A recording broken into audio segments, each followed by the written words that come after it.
First off, welcome to Parkinson's Pulse, a virtual event designed exclusively for the WeHealth Parkinson's disease community. We're very glad that you could all join us today. My name is Murad Saidi. We've connected with some of you. I'm the co-founder here at WeHealth. Our mission at WeHealth is really to help connect patients like yourselves to resources, support, and clinical research opportunities. And we're incredibly excited to have you all here for our first live webinar. A lot of effort has been put behind designing this event to ensure that it aligns with your individual interests. Thank you to each and every one of you who took the time to share your topics of interest and questions in preparation for this event. I'd really also like to thank Joanne Tsai, our head of patient engagement, Will Rosh, our founder, and Dr. Daniel Kantor, of course, our expert neurologist, for their efforts in making this event possible. Today, Dr. Kantor will be diving into the main topics you are all most interested in, which include understanding Parkinson's disease, managing Parkinson's symptoms, treatment options, and living with Parkinson's, among others.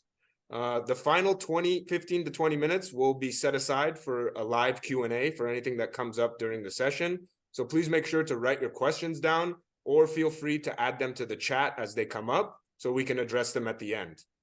Without further ado, I will now pass it off to Dr. Kantor to introduce himself, and we'll get things started. Dr. Kantor, take it away. Thank you. Hello, everyone. My name is Dr. Daniel Kantor. I am the President Emeritus of the Florida Society of Neurology.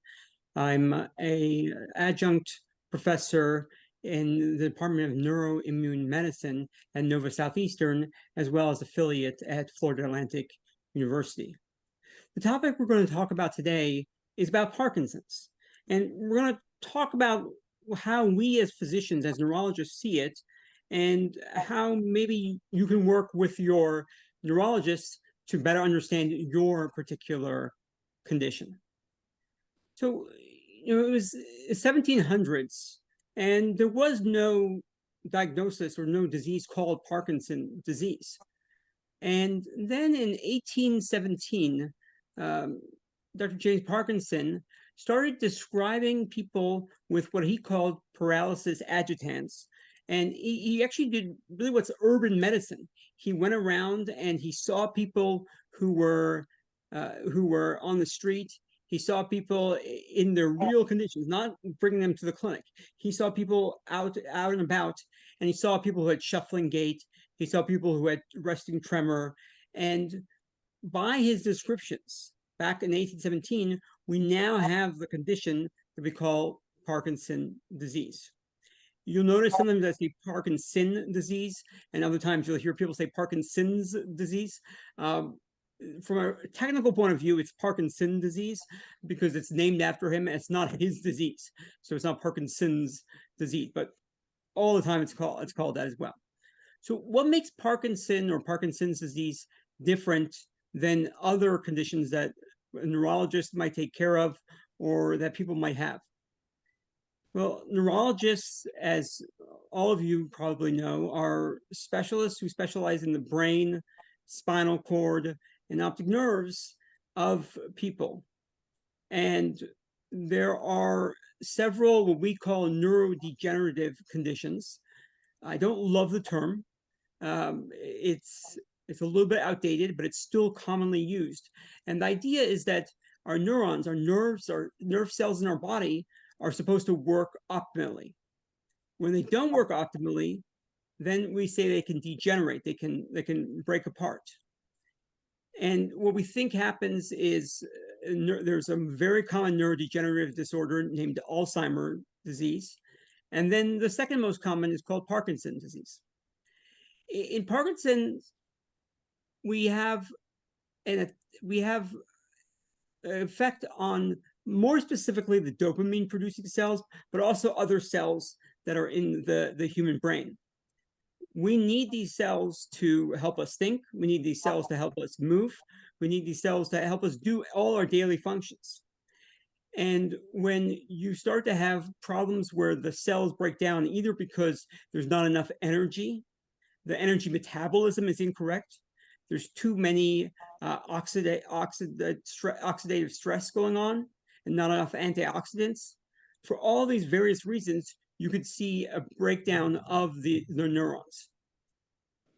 when a person starts to have about 80% of their neurons in the areas that are involved with Parkinson's disease, when they start to have 80% of them being affected, then what you have is you start to have clinical effects of Parkinson's disease. But even before you have a clinical presentation, you're actually going to have symptoms that are years to decades earlier. Some of the most common symptoms that can be earlier are things like anosmia or hyposmia. So either lack of sense of smell or reduced sense of smell. When people have that with Parkinson, you ask them questions and they say, looking back, 2 decades before I was diagnosed, I actually had that problem as well. I also may have had problems with sleeping, with REM sleep behavior disorder. We know that when we sleep, we have REM sleep, rapid eye movement sleep, and non-REM, non-rapid eye movement sleep. And one of the tricks of how the human body was either evolved or created was that when you're dreaming, you're not acting out the dreams. And so when you're having that REM sleep, what's going on is your body is otherwise paralyzed, because otherwise every dream that we have, we would act out in our sleep. When somebody has a problem with their REM sleep, then we actually call it REM sleep behavior disorder. And that can also be seen years, decades before a diagnosis of Parkinson's disease. Constipation. Now, constipation is a very general term. It can happen with almost anything. You don't drink enough. None of us drink enough water all the time. And there can be medications that can do it. But we also see with people with Parkinson's disease, we can actually see involvement of the gut, involvement of constipation years to decades before the actual diagnosis. Now, if you have Parkinson's disease and you don't have these things, it doesn't mean you don't have Parkinson. What it means is that these weren't the types of symptoms that you had earlier on. So how does someone get diagnosed? Well, what happens is usually a person or their loved ones is going to start noticing something. What they oftentimes will notice is a tremor, and we call that tremor usually a resting tremor. What we mean by that is it's not so much a tremor when you're trying to reach for something. It's a tremor when you're just there doing nothing. And you probably will see it more on one side than the other. And it won't necessarily have to be whether it's your dominant side or your non-dominant side. If you're right-handed, it won't necessarily be the right side, or if you're left-handed, it won't necessarily be the left side or the right side. People just seem to have beginnings of Parkinson's a little bit different on both sides. And oftentimes when you start to see symptoms on one side, then what can happen is Parkinson can unfortunately progress and can go and travel to the other side as well. I mentioned tremor. Tremor is one of the cardinal signs of Parkinson's disease. It's one of those things that when you think about Parkinson's disease, you think about. But not everyone with Parkinson's disease has so much of tremor, or has tremor as such a big part of their symptoms. Other things that can be there are bradykinesia. So brady means slower and kinesia means movement. So slowness of movement. You can have a person with Parkinson who will not be able to move as fast as somebody who doesn't have Parkinson's.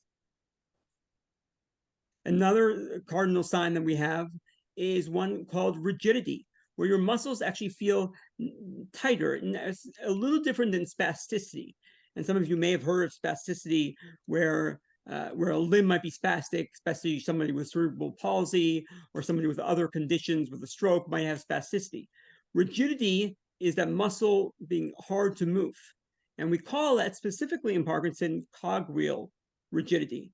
Cogwheel rigidity because as you're moving that person's arm or leg, you start to feel almost like a cog wheeling. And that's because you have tremor superimposed on the rigidity. People with Parkinson often will also have postural instability, meaning that when you stand up, you have a tendency to fall backwards. You have a tendency to not be stable. And many of you who have gone in to see a movement disorder specialist know that they do the Simon Says of examinations. We call this the Unified Parkinson Disease Rating Scale, or UPDRS. And it's looking mostly at the motor effects of Parkinson's disease. And the doctor will grade how your movement is compared to how it should be. So there should be no tremor. And if you have a tremor, that gives you some points. If you have more tremor, it gives you more points. And one of the tests that are done in the UPDRS is actually when you're standing up, your doctor will come from behind, and they'll tug on your shoulders just to kind of pull you back so you take one step backwards. Somebody with Parkinson's disease oftentimes won't be able to stop at just one step. They'll just keep on going backwards a little bit. And what this tells us is that not only is it your actual movement, it's also how your body sees itself in space during the day. And in order for that to work properly, our nerves have to be working great. So what do we do to make our nerves work as best they can? Well, somebody with Parkinson's disease may have a family history, although usually not. It's not as genetic as some other conditions in neurology are, but there may be a genetic component for a minority of people. There are probably lots of associated genes that we just don't know about yet. And I predict that in the next 5-10 years, we'll learn more about different kinds of genes that are associated with Parkinson's disease that you're a little bit more likely to have. Doesn't mean you'll have Parkinson, doesn't cause Parkinson, but you're a little bit more likely to have if you have Parkinson or not. Another condition that can lead to somebody being diagnosed with Parkinson's disease is going to be exposures. And it's been well established now that certain environmental exposures, such as agricultural work, working with the pesticides, herbicides, having exposure to these can actually, rural living, can actually place a person at greater risk of having Parkinson's disease. And we actually looked at this a while back, about 20 years ago. We took a specific herbicide and we put it into a Petri dish, and it made the cells degenerate and act more like those of Parkinson's disease. And so while not every exposure we understand exactly how it works, we understand that mostly these exposures put you at a greater risk because they make your body more likely to degenerate.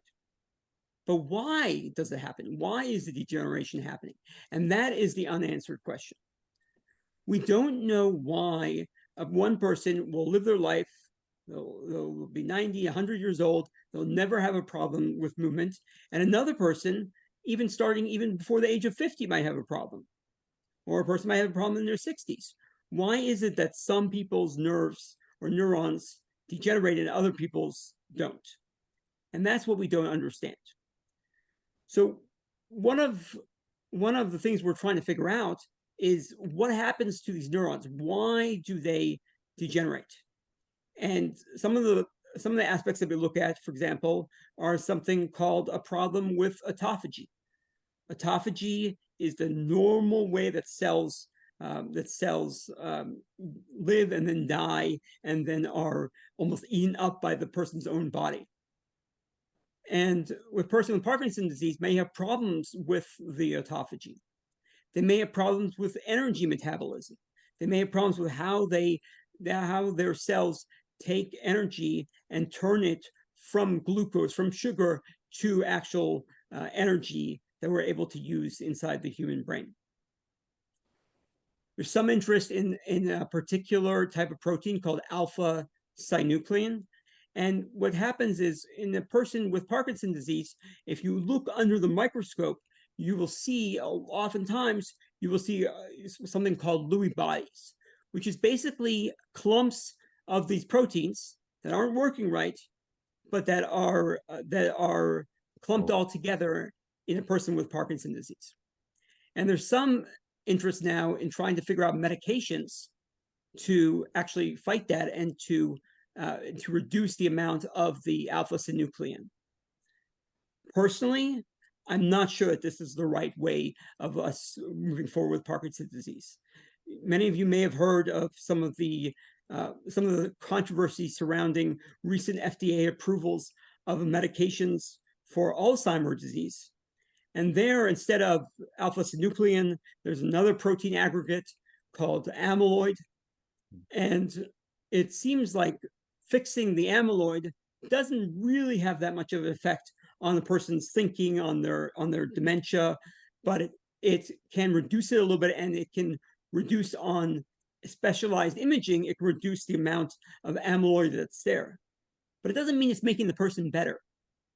And one way of understanding this is that when you have alpha-synuclein in the case of Parkinson, or amyloid in the case of Alzheimer's disease, when it's clumped together, all that is that's like looking at the garbage bags outside of a house party.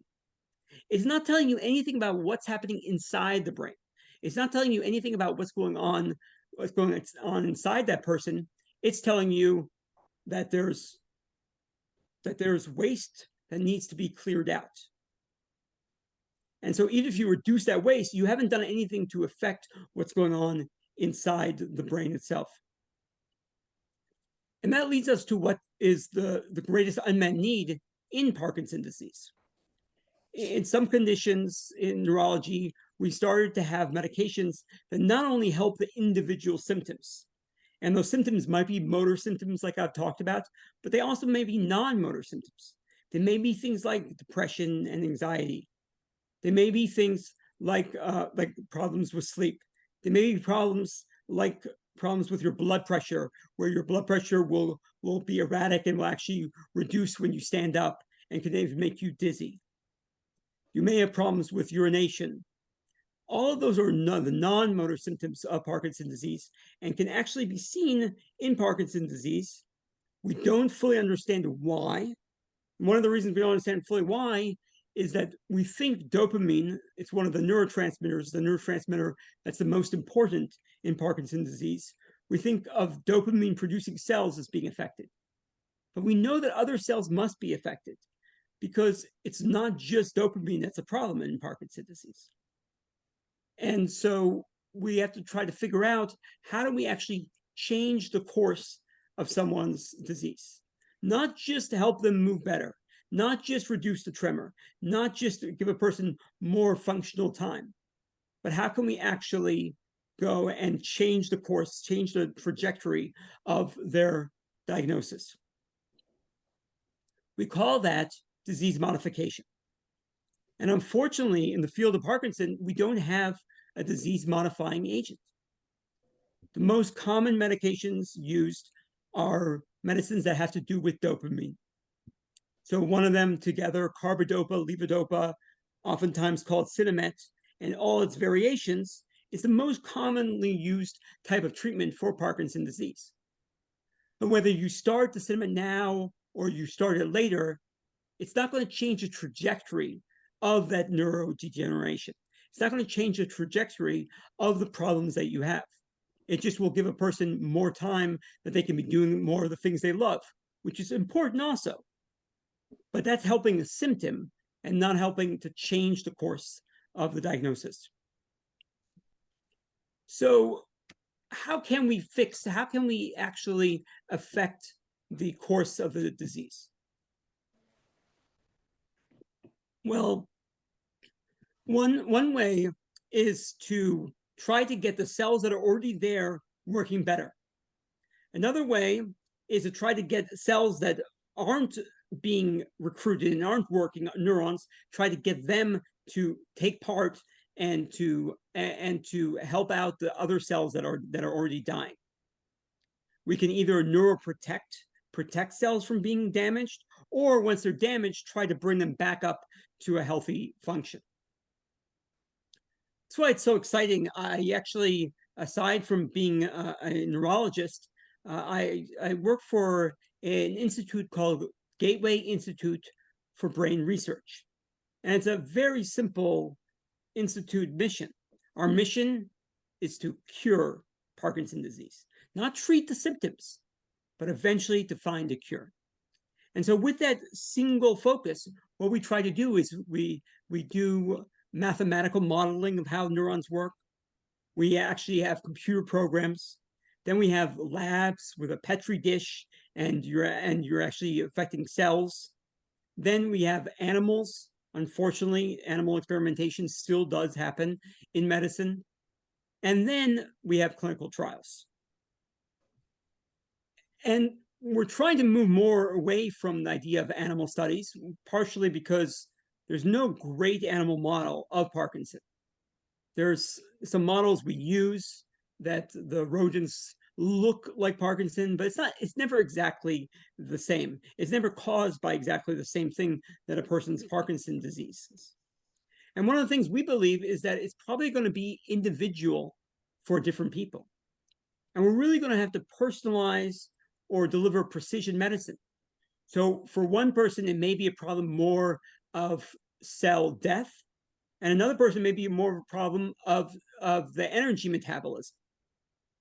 And we're trying to test people's blood to be able to tell us what kind of problems do you have that are causing your specific Parkinson's disease.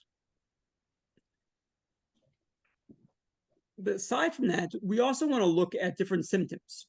And one of the symptoms we're looking at right now is a symptom of cognition. Cognition is our thinking.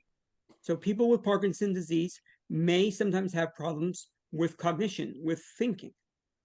And it could mean that it's hard to do multiple things at once, to multitask. It could be it's harder to keep things on top of mind. You may be slower at doing calculations compared to how you used to be. And we have questions about whether we can deliver medications not necessarily to cure the Parkinson, but can we actually also just help some of these symptoms that are harder to treat? In terms of disease modification, we can think about several ways that can happen. One way is not using medicines. So what can you do about your diet that can change the course of your disease? What can you do to make your Parkinson best it can be? You didn't ask for the diagnosis, but once you have the diagnosis, then what happens is you have to think, how can you fit it into your life? How can you continue to live the fulfilling life that you were always living, and just integrate that into your condition? Well, there's no one particular diet that's called the Parkinson diet.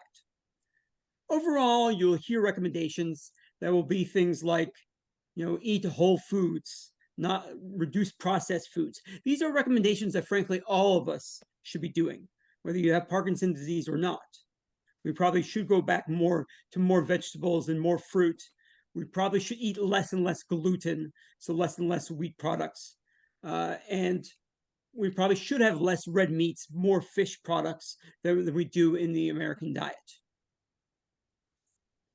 Specifically in Parkinson's disease, as well as some other neurological disorders, they've looked a little bit at something called the ketogenic diet.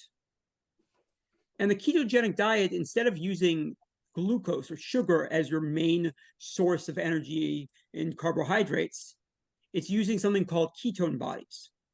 And the human brain is the only part of the body that can use ketones for energy. Everywhere else, you need actual sugar, you need glucose. But the human brain can continue functioning just with ketones. And we know that's true. For example, if you think about Gandhi, he was able to stop eating and fast. His body continued to wither away, but his mind was still working. And that's because his mind didn't need glucose, it didn't need sugar. It was using something called ketone bodies. And there's some data to suggest that ketone bodies are actually going to be beneficial in a person with Parkinson's disease. So some people with Parkinson's disease, if they want to try a diet, one of the diets that they will try is either a ketogenic diet. Atkins diet is a little bit similar to the ketogenic diet. A pure ketogenic diet is very, very difficult to do, and you need really the whole family to be involved. But to try to reduce as much the carbohydrates and you're increasing the other forms where the energy can come from. So you're increasing the fats actually, and you're increasing the proteins as well. So that's if we want to use diet. Now, what if we want to use complementary and alternative medicine? People used to think that allopathic medicine, that's like MDs, medical doctors, were called allopathic medicine. So what we think of traditionally in the United States when we think of a doctor. People used to think, well, it's not very integrative, it's not very holistic. I actually think that in some ways, allopathic medicine is one of the most holistic of types of medicine that we do, more than, say, homeopathic or naturopathic, because we're not stuck to a dogma. For example, in homeopathy, the idea is you give a little bit of something, and instead of making something worse, it makes it better. So if you have a problem with your lungs, you take arsenicum, which is like arsenic, at very small doses, and that little bit will help the lungs work better. You would think with homeopathy that they would really believe in vaccines, but unfortunately, they say, well, we shouldn't give something, even a little bit of something, if you don't already have the condition. And so you don't want to preempt it with a vaccination. Now, in allopathic medicine, I don't care so much about whether it fits into the dogma of how I believe or what I think I know about Parkinson's disease. What I care really about is whether it makes you feel better or not. And so that's why things like acupuncture in general has entered regular medicine. You remember 20 years ago, your medical doctor probably never recommended acupuncture. Now, many physicians will recommend it. Do we think it works because of the energy cheese? I don't know. I don't think so, but I'm not sure. But I don't know how it works. But I do know that for certain conditions, it can help.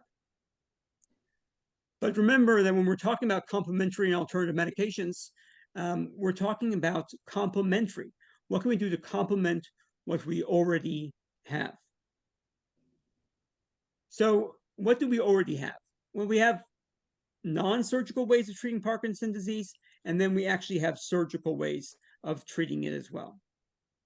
So when you think about the non-surgical ways, most common by far is going to be something that affects dopamine in some way.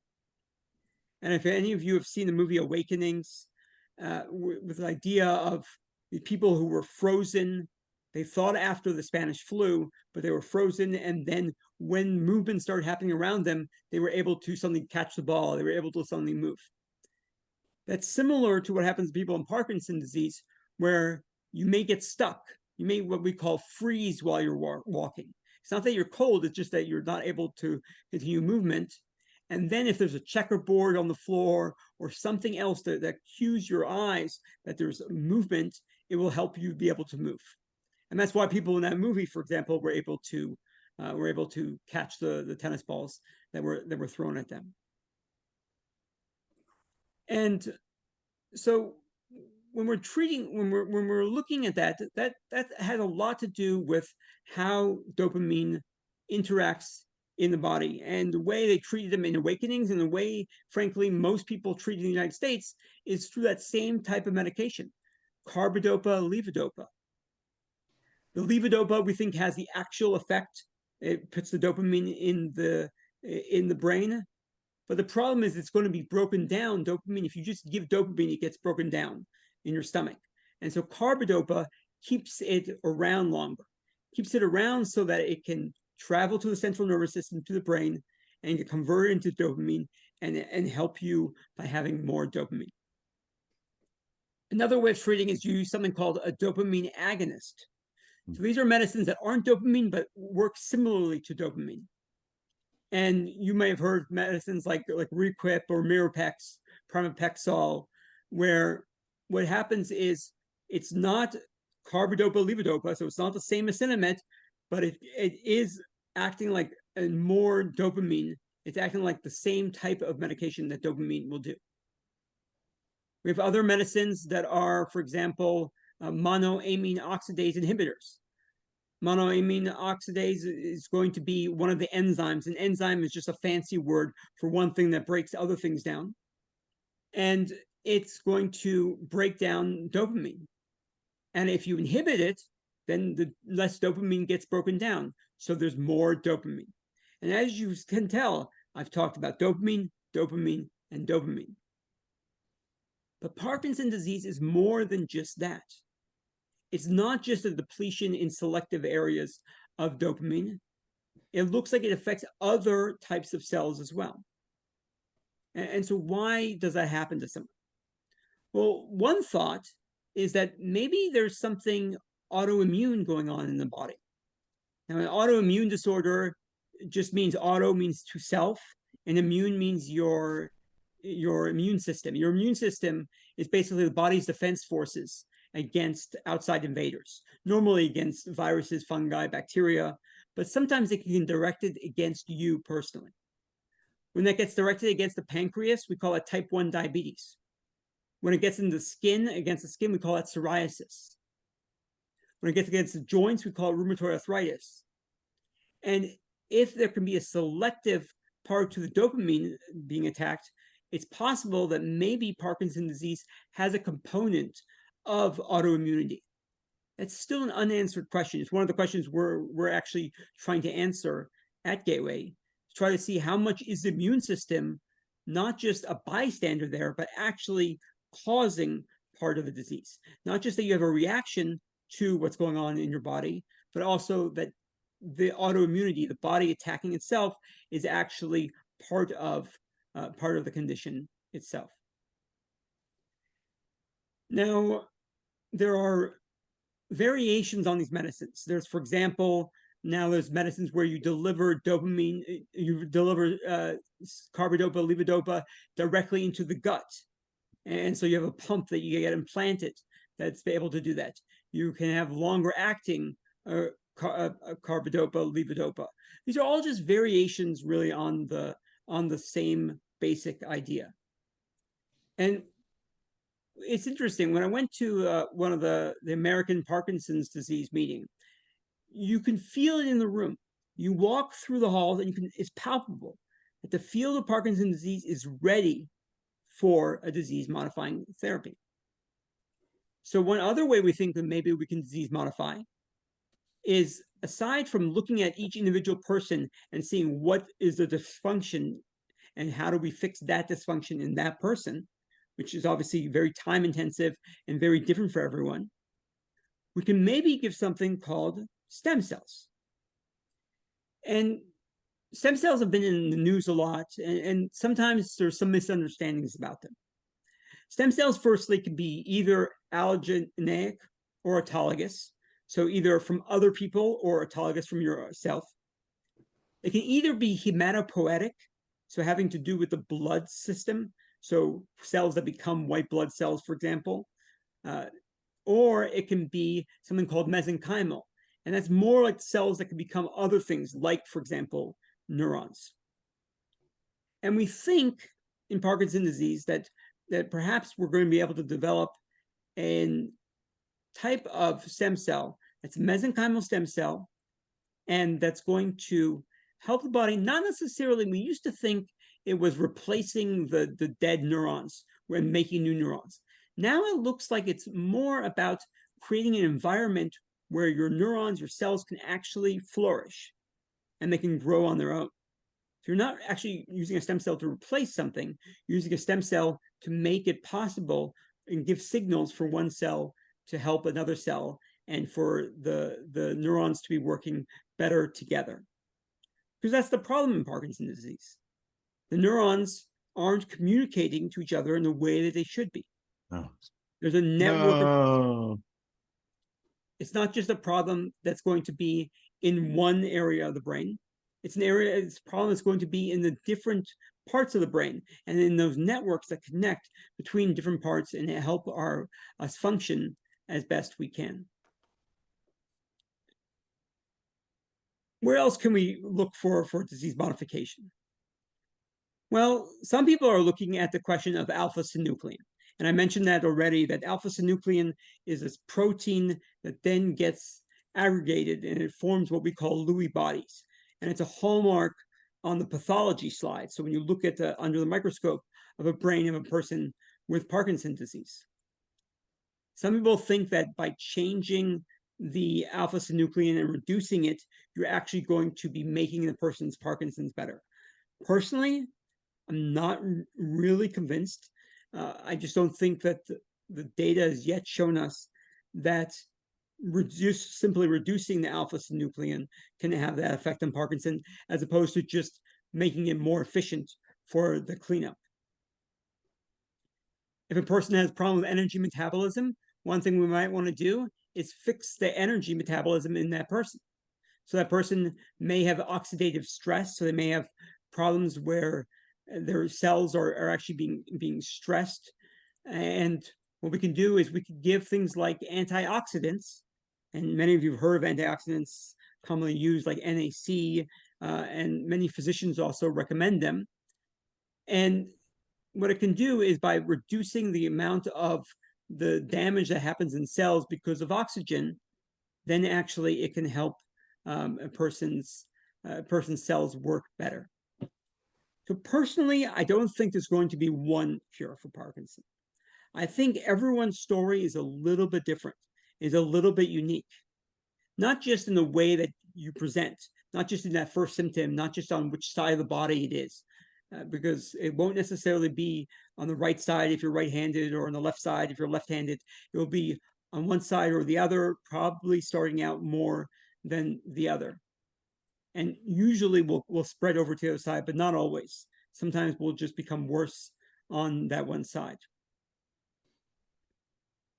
And it used to be that in order to make the diagnosis, we just used clinical criteria, meaning you gave us a story, a history, and we asked, neurologists spend a lot of time asking you questions and re-asking them and asking them in a different way. And some of us say that we spend 80% of our time on just the history, on making sure we have the story exactly right. Make sure we have your story exactly right, not somebody else's. We also use the neurologic exam, and that's the Simon Says of examinations. Stick out your hands, tap them, stick out your tongue, don't do this, do that. All those sorts of things are the examination, and that's about 15%, of what we do. And then the other 5% is going to be tests. In Parkinson, there's a test that was developed and was started to be used several years ago now, and that is a dopamine scan. And basically, it's a nuclear medicine scan, where what you're doing is you're looking for the irregular areas in the human brain where there's a lot of dopamine activity. And that's an area that happens to be called the basal ganglia. It's just a name, it's not important.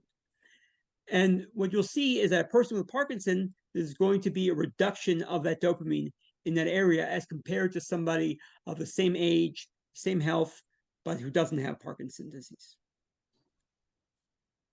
DOPA scans or DAT scans are available in most places, aren't available everywhere in this country. Most insurances, most of the time, will cover it. Sometimes they won't. And it can really be confirmatory for a person that they have Parkinson's disease, because one of the issues of having any neurological condition is always second guessing it, saying, did I really have this condition or not? Maybe something else is going on. Maybe the doctors have it wrong. And that's why, to make yourself feel better, as well as to help your condition in general, it makes sense to have second and third opinions. Oftentimes people think neurologists and doctors are insulted by second opinions. Doctors should never be insulted by second opinions. We do it every day. When we show and we talk to another doctor, we might show them a scan and talk to them about a patient. We're asking advice of each other. That's how medicine is actually taught, is by people talking to each other.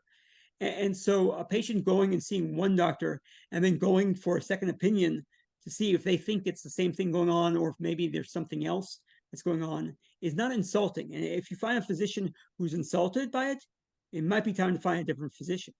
It's not insulting to have somebody go and double check and triple check to make sure that the diagnosis is correct, especially when there's multiple things that are out of the ordinary. So if a person doesn't have much tremor is not really part of it. If a person is a lot younger than normal people are with Parkinson's disease. You may want to look a little bit more carefully. It definitely could still be Parkinson's disease. But you want to make sure that there's not something else that you're missing, not something else that the physicians are missing. So I want to open it up to questions that you might have, but I hope it's given you a little glimmer, a little view into how I, as a neurologist, see Parkinson's disease, what I think the possibilities are. I think one of the huge possibilities is going to be disease modification. Can we actually change the course of your disease? And so much so that I'm actually in the process of writing a scientific paper arguing against the use of the word neurodegenerative. I think the use of that type of language is not useful for the Parkinson community. And you have a community here. It's not useful because it implies that there's nothing to do. Degeneration is going to happen. There's nothing you can do. It's just going to keep on happening. But I think there is a lot that we can do. And we're going to find out more and more about what that is. And how do we do that? Well, we do that because of experiments that happen in the labs, because of that computer modeling that I discussed, and then ultimately through clinical trials. Being involved in a clinical trial is one of the most altruistic things that you can do, meaning giving of yourself. Because you don't know if the particular medication that you're taking in the trial is real medicine or fake medicine, placebo. You may not know if it's going to work or what the side effects are. That's why they're doing the research. Yet you're giving of yourself to help the greater Parkinson community. It's interesting. I said that it's the second most altruistic thing that you can do. I think the most altruistic actually is just going to your physician. When you go and you tell us a glimpse of your story, you have so much going on, more than what we get from that short amount of time. And I know in America it's getting shorter and shorter, but that short amount of time that we have with you in the office, you have you as a whole person. And so you're opening up to us about things that might be sensitive. One of the non-motor symptoms of Parkinson's disease could have to do with urination, could have to do with defecation, or even with sexual dysfunction. These are things that are not talked about in polite company, yet you're talking to a physician who you barely know about these, about your condition, about your hopes and dreams for what you want to do. And so I think that it makes sense for people to make sure that that therapeutic relationship they have with their neurologist is a strong therapeutic relationship. I think we're going to see changes that happen. I think in the next 5-10 years, we're going to see many more discoveries in Parkinson. We're going to understand it better. We're going to understand more about why one person gets Parkinson, one person gets Alzheimer, and one person doesn't get either of them. I think these are things that we're getting closer and closer to actually discovering. And once we do understand more and more, then we'll be able to not just simply describe Parkinson's disease like James Parkinson did in 1817. We'll actually be able to do something to change the course of the disease. I would love to open up to any questions that you might have. The question was, if someone is being told that they have a tremor-dominant Parkinson's disease, but yet the progression has been very slow over the past 4 years, is that atypical? And does that mean that it's going to stay that way, or is it going to change? And unfortunately, people's progression with Parkinson's disease is actually very variable. Some people are going to have a faster deterioration, a faster involvement of different aspects of their movement and non-movement. And other people are going to have it much slower. Some people are going to have tremor be a big part of what they're having. And other people, it's going to be more about slowness of movement, or something called masked faces, where you can't really see the person expressing as many emotions. They may be as happy or as sad as somebody else, but they just look like they're not expressing as many emotions.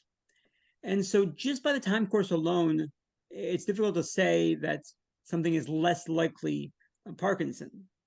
Now, there are a couple of things about tremor dominant that need to be said. One is to make sure that it's really tremor dominant Parkinson and not something like essential tremor.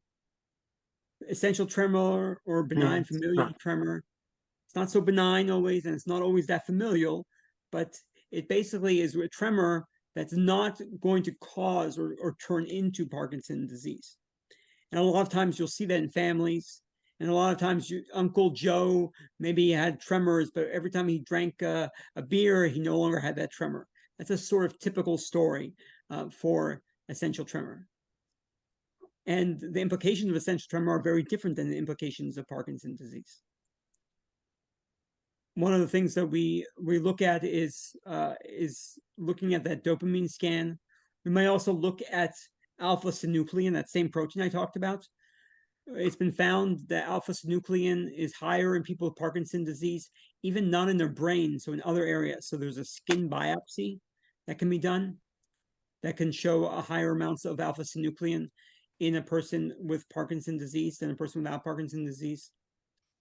There's research looking at spinal fluid. It's not mainstream now to look at your spinal fluid. Don't worry, you don't have to go and get a lumbar puncture. And to see if alpha-synuclein can be involved there.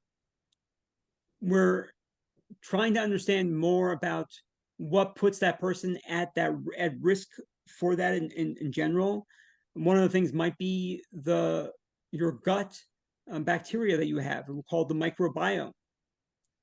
And your microbiome may be different in a person with Parkinson's disease than a person without it. And the question is, can you change that microbiome? So we have bacteria all over us on our skin, but in our stomach and in our intestines, we have a lot of bacteria. And then bacteria is overall usually considered good bacteria because it breaks down the food and breaks down the medications. But sometimes a person may have alterations or changes from what should be in their area of the country, what should be their microbiome, what kind of bacteria. And we think that may have an effect on not necessarily giving someone Parkinson, but taking Parkinson and maybe making a person have more what we call motor fluctuations, more changes throughout the day. And you probably heard doctors refer to this idea of on or off. It's a strange term, and it's really unique to the world of Parkinson's disease. We don't, in other conditions, we don't talk about strokes being on and off. We don't talk about Alzheimer's being on and off. We don't talk about multiple sclerosis being on and off. What we really mean by on and off is just a description of when you have high levels of the medicine in your bloodstream and you're doing better from the movement point of view. That's when you're on. When you're off, oftentimes will be when the medicine goes down, when it dips down. And that's why there's certain things we do to try to keep a more sustained level. And then, especially if someone has tremor dominant, sometimes we think about something called deep brain stimulation, or DBS. And DBS is basically they drill a hole in the person's head, in their skull, and they put an electrode into the area that's involved with movement with Parkinson. And by giving electrical stimulation, they're able to actually overcome all the signals and actually overcome it so much that it calms down the tremor. By stimulating, it actually overcomes the tremor. And a person with Parkinson's disease who's had deep brain stimulation, oftentimes the tremor especially will be one of the symptoms that can be affected and be one of the symptoms that can actually get better. So we definitely talk about dominance in terms of whether someone's more tremor dominant, whether someone's more bradykinesia dominant, more dominant on slowness of movement versus tremor. Oftentimes, just having much more tremor than anything else can actually, I know it doesn't make sense, but can actually, because it feels like it's more noticeable, but oftentimes it can be a slower progression of the Parkinson's disease.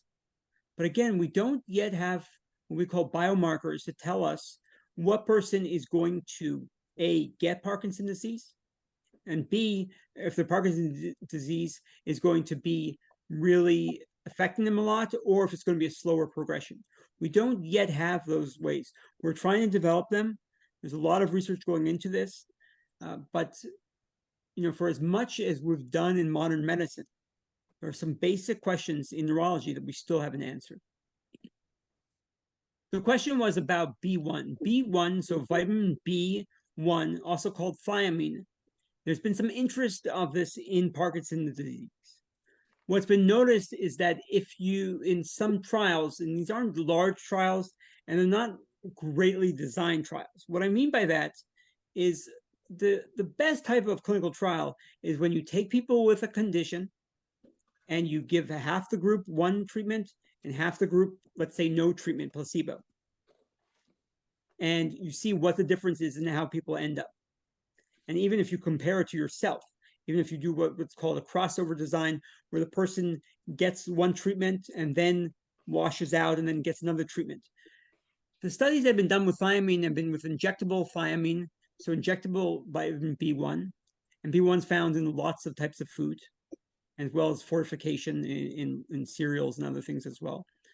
And what's been found is that there was some reduction in the Parkinson's symptoms. Part of the problem is those trials didn't have a placebo arm, so we don't know how much of it was a true effect and how much of it was just an effect because being part of a clinical trial, especially when you have Parkinson's disease, can give you what you call a placebo effect, can make you feel like you're getting better, even though nothing actually has changed. Dopamine is an important neurotransmitter in the body, not just for movement, it's also for our reward center. So when you think about people who overly gamble or other kinds of things, they have too much dopamine going on in certain parts of the brain. And so a person with Parkinson's disease, because there's alterations in the dopamine, there may be more placebo effect than we see in people with other types of conditions. And actually, the Food and Drug Administration, or the FDA, recognizes that specifically in Parkinson's disease, that controlling against a placebo or against a standard therapy is much more important than even in other conditions as well. So what does that mean you should do now? Well, vitamin B1 is available in lots of foods. It's available as a supplement. It's a B vitamin, which means that it's water soluble, which means you pee it out. It doesn't get deposited in your fat like A, D, E, and K. And so you're not going to get too much of it, hopefully. It's very hard to overdose on it. Everything you can overdose on, but it's very hard to with vitamin B1. And so taking it as part of your whole healthy life. So eating the right things, exercising, you brought up physical therapy, giving physical therapy, trying to do different kinds of movements. Specifically in Parkinson, there's even good data on using boxing as kind of not hitting other people, but using boxing movements to kind of help the person with Parkinson and help them function better. So part of the whole healthy lifestyle, adding B1, I don't think is a bad idea at all.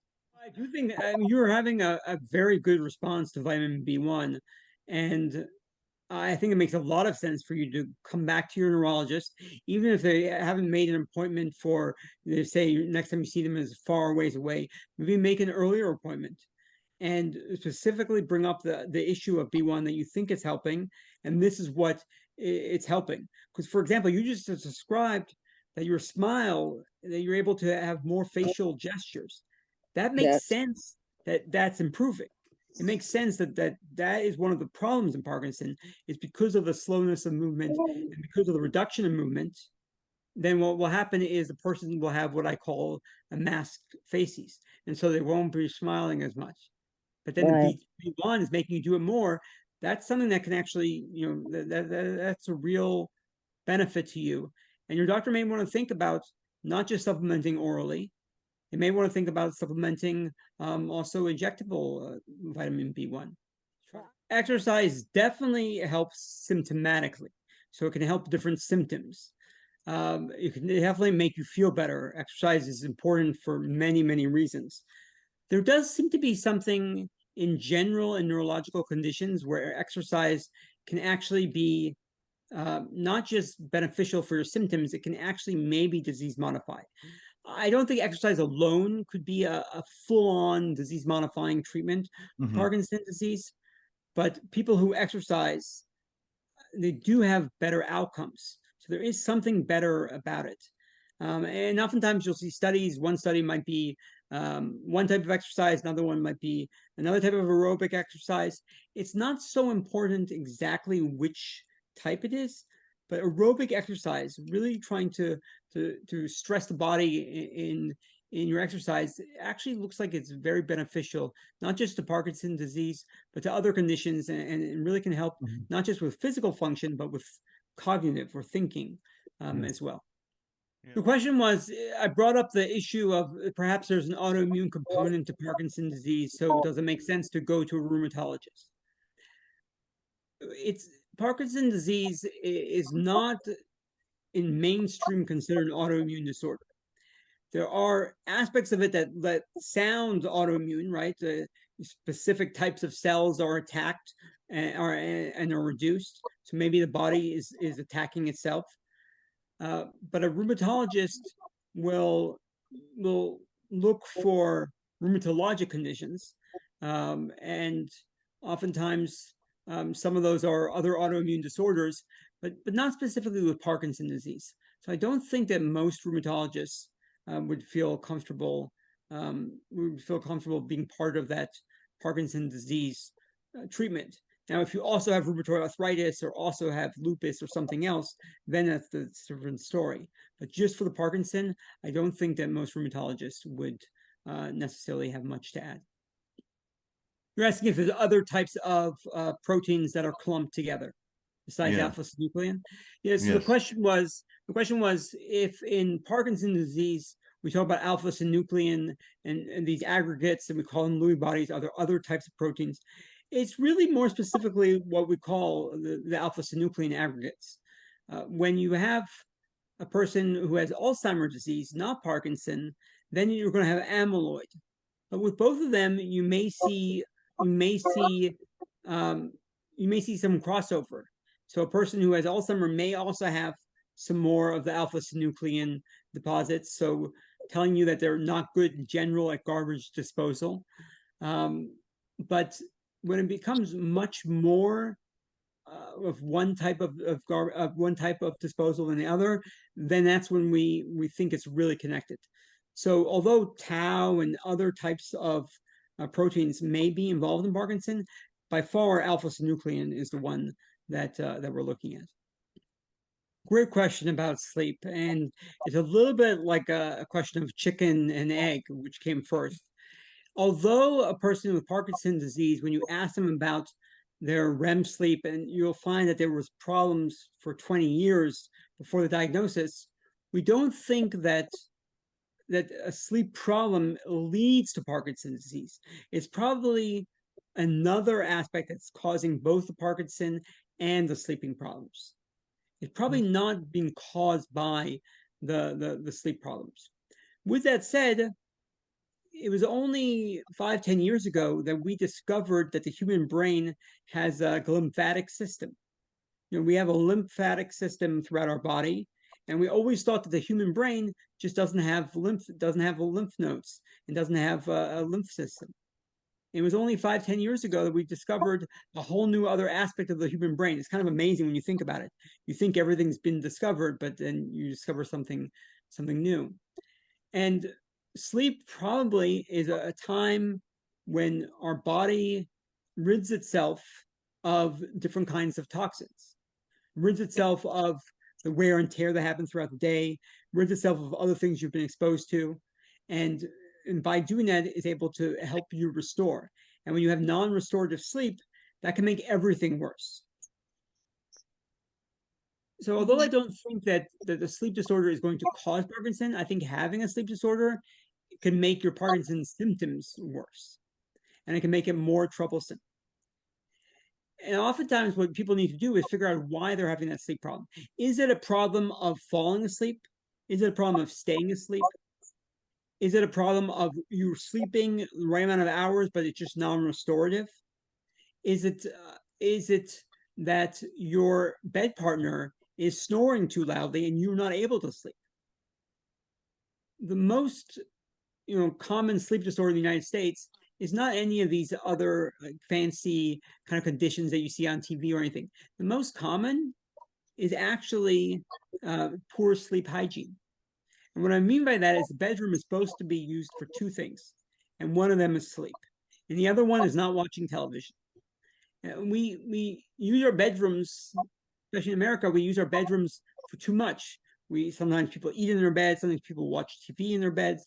There's all these other things we do that make it a non-restful place. And there can already be other things going on in your life. And then not having the bedroom be a sleepy place can all compound it. But there also are, there also are obstructive sleep apnea and other kinds of actual sleep disorders that aren't caused by the Parkinson disease, but you can see it in people with Parkinson. So if somebody especially has a neck problem where they're not breathing as well at nighttime and their throat is collapsing, well, that means you're going to wake up for little micro awakenings. You probably don't even notice it, but your bed partner might hear you gasping for air. If you're not getting enough oxygen throughout the night, then you're not sleeping well, and then all of your neurological functions will be bad. And so a big aspect of that sometimes is to actually go and get a sleep study called a polysomnogram. There's also something called MSLT, so multi sleep latency test. And what we're doing there is we're trying to do, these are the napping tests to see if someone falls asleep too easily, as opposed to somebody who's falling asleep and being hard. Somebody who falls asleep and directly goes into REM sleep. Sometimes that can happen too. And you can see that in things like narcolepsy. So a sleep disorder specialist who oftentimes are either neurologists or pulmonologists, so lung doctors, both of those, or ENTs, also ear, nose, and throat doctors. All three of those fields go into something called sleep medicine. So it may be someone different than your regular neurologist who's taking care of your Parkinson's disease, but it may just clear up to make sure there is some other problem causing the sleep problem. It goes without saying that having a more supportive system is better than having a less supportive system. The question is whether there's hard science that really demonstrates it. It's difficult to design a trial where you have really hard ways of doing it, because one way you could do is you could say, well, I have one group of people who have supportive systems and another group that don't. The problem is everyone's support system is different. And also what you consider non-supportive, somebody else might consider overly supportive. So it doesn't hurt anyone to be in a supportive environment. And so it's not like there's a risk of having a supportive environment. The more supportive the environment can be, the more your not only Parkinson can be better, but the more other things like diabetes, like heart disease, like high blood pressure, the more those can be better as well. Because remember, when you have Parkinson, it doesn't protect you against having all these other sorts of problems that we get as we age. And so having a more supportive system could make a lot more sense. And that support can come in lots of different ways. So it can come from family, it can come from friends, come from religious places of worship. It can come from specific Parkinson's support groups where you share your journey with other people with Parkinson's disease. Those are available both in person in a lot of places, but also online. There's virtual support systems. Here with WeHealth has tried to have a support system where you really have an interaction, and I would say a support system based on knowledge, based on the more you know, the better. Sort of like those commercials, the more you know, ... And the idea is that if we can be there for each other, then we can help each other get into a better condition.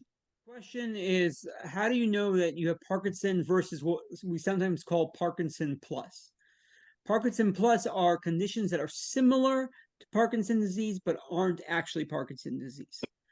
And so one of them is called PSP, or progressive supranuclear palsy. Person especially has problems with moving their eyes up and down. And one of the ways that we tell the difference is based on the history, based on the exam. We do use things like that DAT scan, so that the idea of that dopamine scan to see. And we do things like these alpha-synuclein testing in the skin biopsy to tell us if it's more likely or not that one condition is there versus the other. And then the other way is also making sure that you're not just having that one opinion of that person who makes you walk and turn around, but that you also see another person, another perhaps movement disorder specialist, or perhaps other kind of special, other kinds of neurologists in order to make sure that you get diagnosed correctly.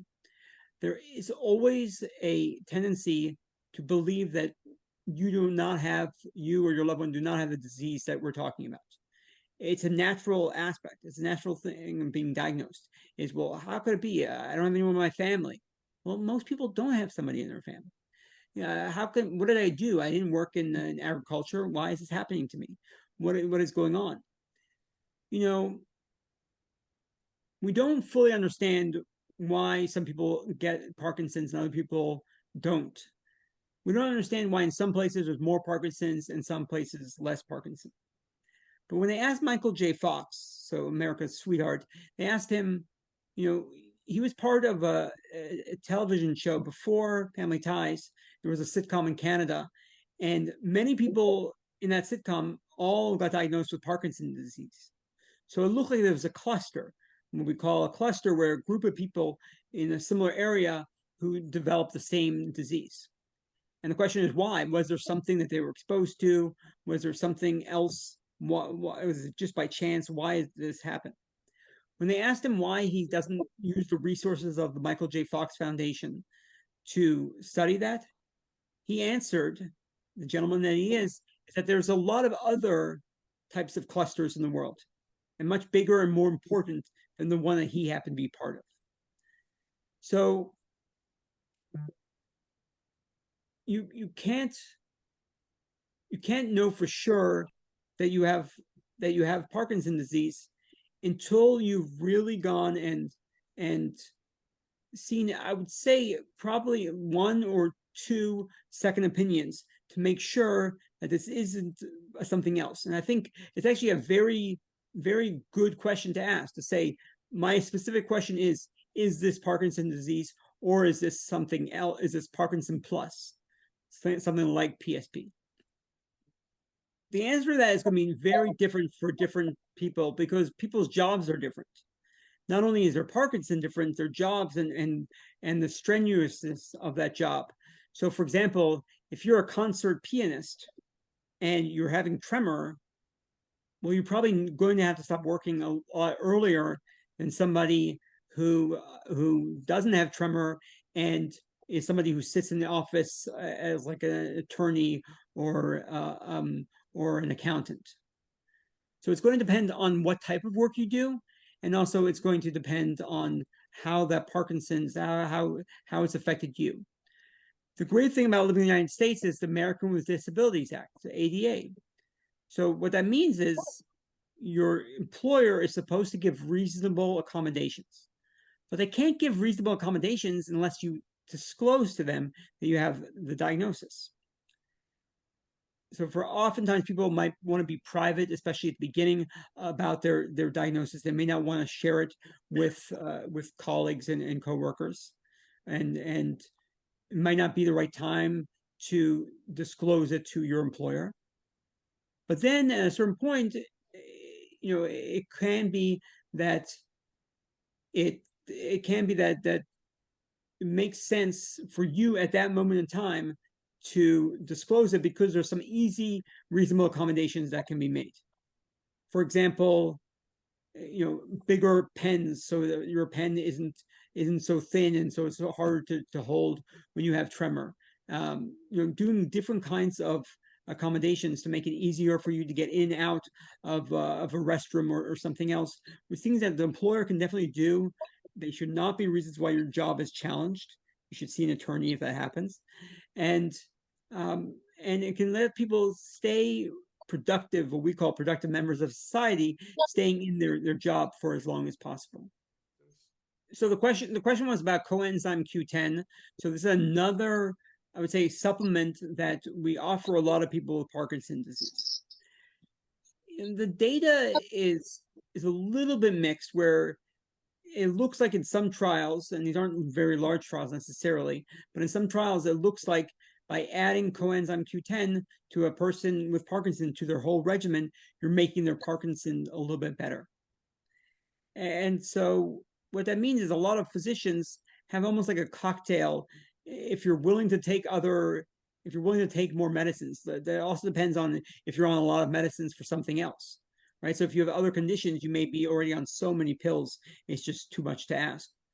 But if not, there may be like a cocktail of pills that make sense to have, like have some coenzyme Q10, perhaps have NAC or either NAC or glutathione, have some B1, so thiamine, all these kinds of things that probably aren't going to hurt you, may help you, may not, may help you, and have reasons to think that that it actually helps the functioning of those cells get better. What I hope we get to is a point where we're able to test your blood itself and say, oh, you're a person who coenzyme Q10 is going to help. And you're a person who coenzyme Q10, it's nice to take, but it's not really going to do anything for the Parkinson's. And that will have to do more when we understand why one person develops Parkinson and another person doesn't. One of the reasons why in a lot of places where they do a lot of deep brain stimulation surgeries, they may have people either fill out paperwork or people actually go and usually see an actual psychologist, is because they want to make sure that before they do a surgery that this person's going to really be part of it. This is brain surgery. It's not complicated surgery, but it still is surgery where you're actually going into a person's brain. And so you want to make sure that the person's going to be adherent to what's going on, that the person's going to manage their deep brain stimulation well. If you, in all other ways, make sense for deep brain stimulation, but you have a history of depression, not suicidal depression, but like you have a history of depression and you're being treated, I would talk again to the place. I would perhaps consider going to a different deep brain stimulation center where they've done a lot of these surgeries, because it's not a clear contraindication for deep brain stimulation. Excellent. Well, thank you all for joining. Thank you so much, Dr. Kantor. I think this was incredibly informative. I mean, you can just tell from the chat, everyone is, very, very appreciative of your time. And I think this was just a fantastic session. Please be on the lookout for a follow-up. We'll be sending out a feedback survey, as well as we'll be packaging up this webinar and resharing it with you so that you can go back and reference anything and take notes. And again, thank you all for your participation. And if you want to stay connected, at Gateway, we actually just started a forum so people can actually stay connected and hear more about updates as they happen. And it's a fairly easy website. It's gifbr.com. So Gateway Institute for Brain Research.com. So gifbr.com. And there's a section on the right where you say stay connected, and you'll hear about studies as they're coming out and results as they're coming out as well. Excellent. And we'll include that link as well in our follow-up with everyone. But otherwise, thank you all so much for your participation. And again, thank you so much, Dr. Kantor, for this invaluable session. I think not only for the folks that were here, but I think for the thousands of patients that are a part of our community, I think they're going to find tremendous value from this. So thank you again.